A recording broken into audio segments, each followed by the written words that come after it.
Welcome to Lisa's Home Improvement, where someone who doesn't know what the fuck she's doing does shit. Monday, October 14th, 2019. I patched up hole number 1, hole number 2, and hole number 3. Wednesday, October 23rd.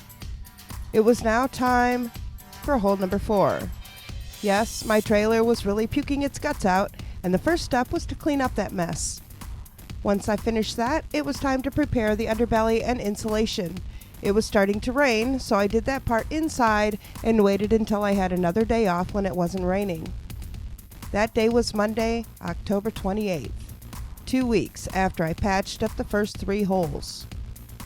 I took my prepared underbelly under the trailer, made a couple of measurements, and cut a slit to get around the metal pipe at the back edge of the hole. Then I glued up that edge. Next, I measured and cut a slit and hole for the water pipe and stapled the opposite side to some wood on the frame. After making one more slit for the outlet that's under the trailer, I glued up the other 2 edges, and then it was time to patch up the slits.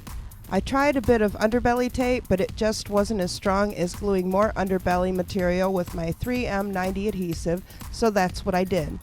Then I used underbelly tape to make a seal around the pipe.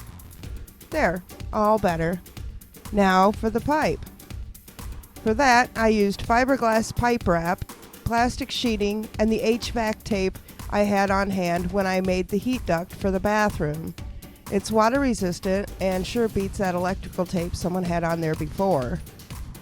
Last but not least was the outlet under the trailer, which was apparently used for the heat tape that runs along the water pipe. There, that's better.